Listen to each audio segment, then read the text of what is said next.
Students, today are we going to start about the slime molds. Slime molds क्या होते हैं? Slime molds are the saprophytic protists. Saprophytic, these are saprophytic, and the body move along the decaying twig and leave the engulfing organic matter. These हम इनको दो में divide करते हैं, Plasmodium slime moulds में और सेलुलर स्लाइम मोल्ड्स में.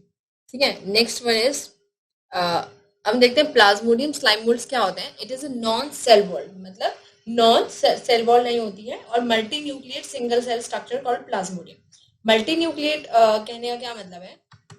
Multi nucleate का कहने का मतलब है कि इट हैविंग लाइक, जैसे कि ये हमारा ये एक स्ट्रक्चर है, दिस इज, ये एक सेल बन गया और इसके अंदर ये बहुत सारे हमारे क्या है, nucleus. These are the many nucleus in our cell. ठीक है. तो ये एक पूरा सेल, एक ही साइटोप्लाज्म है, उसके अंदर सिंगल साइटोप्लाज्म इज देयर, और इसके अंदर क्या है, बहुत सारे न्यूक्लियस हैं. इसको हम क्या बोलते हैं? प्लाज्मोडियम. ठीक है. Despite size of Plasmodium is not multi cellular. ठीक है. मतलब साइज प्लाज्मोडियम का थोड़ा बड़ा होता है, पर वो मल्टी सेलुलर नहीं है. It is single mass of the cytoplasm. Cytoplasm का सेल है, मतलब सेलुलर क्यों नहीं है, मल्टी सेलुलर? क्योंकि इनके बीच में क्या नहीं बनी हुई है, ऐसे वॉल नहीं बनी हुई है. It is not present. और ये जो वॉल है ये यहाँ पर एब्सेंट है. क्या है? एब्सेंट. ये वॉल एब्सेंट है. ठीक है. These walls are not present. So these supercell is multinucleate because mitotic nuclear division are not followed by the cytokinesis. वहाँ क्या नहीं होता? साइटोकाइनेसिस नहीं होता है. इन अनफेवरेबल कंडीशन में क्या होता है? Plasmodium develop fruiting bodies. वो स्पोर्स बना देते हैं अपने ऐसे स्ट्रक्चर के बाहर. इसी के बाहर क्या करेंगे? इस तरह से स्पोर्स बना देंगे छोटे छोटे. और स्पोर्स क्या होगा? जब फेवरेबल कंडीशन आएगी, मॉइस्चर मिलेगा, तो वो रिलीज आइदर हैप्लॉइड, मतलब फ्लैजिलेटेड, मतलब फ्लैजिला के साथ छोड़ देंगे उनको, या तो फिर, और या फिर नॉन फ्लैजिलेटेड. मतलब फ्लैजिलेटेड होंगे तो स्वार्म सेल, और नॉन फ्लैजिलेटेड होंगे तो उनको क्या बोलेंगे हम? Myxamoeba. क्या बोलेंगे हम उनको? मैग्स अमीबा बोलेंगे. ठीक है. So this is the non flagellated one को हम क्या बोलते हैं? That is amoeboid is there. And जो हैप्लॉइड फ्लैजिलेटेड है उनको क्या बोलते हैं? Swarm cells. So these act as a gamete. Eventually they fuse to form a diploid zygote.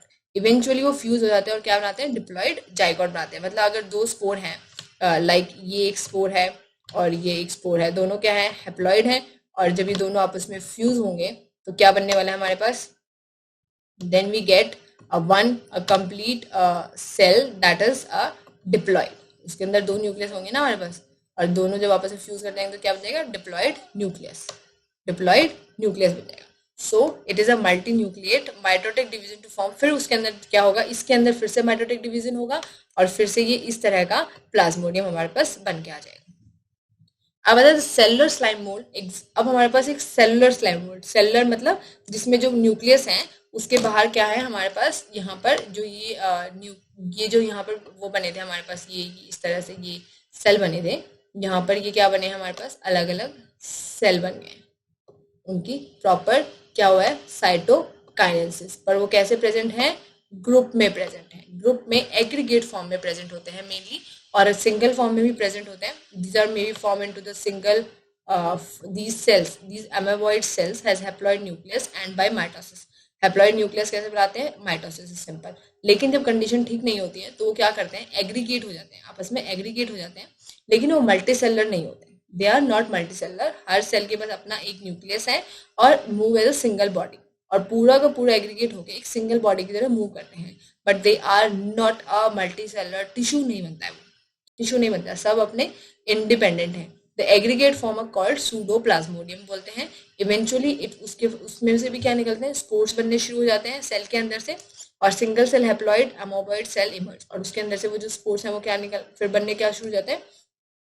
Single cell बनके और स्पोर बनके जर्मिनेट होना स्टार्ट हो जाते हैं, और नया एक स्लाइम मोल्ड बनता है. तो स्लाइम मोल्ड जो ऑर्गेनिज्म है, अब हमने यहाँ क्या पढ़ा इसके बारे में? मल्टी सेलुलरिटी, मतलब मल्टी सेलुलर ऑर्गेनिज्म बन गया. तो ये सब देखने के बाद क्या हुआ? जो स्लाइम मोल्ड्स हैं उनको यूज किया गया कहाँ पर? इवोल्यूशन के लिए. इवोल्यूशन के लिए क्यों यूज किया गया? ऑफ मल्टी सेलुलर ऑर्गेनिज्म कैसे बने उसको पढ़ने के लिए. इवोल्यूशन में क्या होता है कि कैसे हमारा इवॉल्व हो रहा है, मतलब पहले प्रोकैरियोट से यूकैरियोट कैसे इवॉल्व हुए, यूकैरियोट से मल्टी यूकैरियोट यूनिसेलुलर थे प्रोटिस्ट, और फिर उन यूनिसेलुलर से मल्टीसेलुलर कैसे इवॉल्व हुए. तो इसके स्टडी के लिए हम क्या यूज करते हैं? Slime moulds. Now next is the protozoan. Protozoan क्या है? All the protozoan are heterotroph. सारे के सारे प्रोटोजोन क्या है? Heterotroph. And live as a predator और parasite. They are believe to be primitive relative of animals. ठीक है, उनको एनिमल्स के साथ मतलब अटैच किया गया है, मतलब थोड़ा बहुत उनमें कैरेक्टरिस्टिक्स एनिमल्स वाले भी हैं. ये क्या होते हैं? यूनिसेलुलर होते हैं. These are we can say these are unicellular and aquatic free living और पैरासिटिक ऑर्गेनिज्म. क्या है? Aquatic and these are unicellular organism, aquatic, free living और parasitic होते हैं. parasitic मतलब दूसरी होस्ट के ऊपर डिपेंड होते हैं अपने खाने के लिए. न्यूट्रिशन हेटरोट्रॉफिक ही होता है, मतलब दे आर नॉट ऑटोट्रॉफिक. और लोकोमोशन ये किसकी हेल्प से करते हैं? सीलिया और फ्लैजिला की हेल्प से या फिर सूडोपोडिया की हेल्प से करते हैं. इनमें सेक्सुअल और एसेक्सुअल दोनों रिप्रोडक्शन होती है. There are 4 major group of protozoans. Protozoan के हमारे पास 4 मेजर ग्रुप हैं. एक होता है अमेबॉइड. अमेबॉइड में क्या होता है? अमीबा की तरह मूवमेंट करते हैं फॉल्स फीड से, सूडोपोडिया की हेल्प से. इसका एग्जांपल है एंट अमीबा.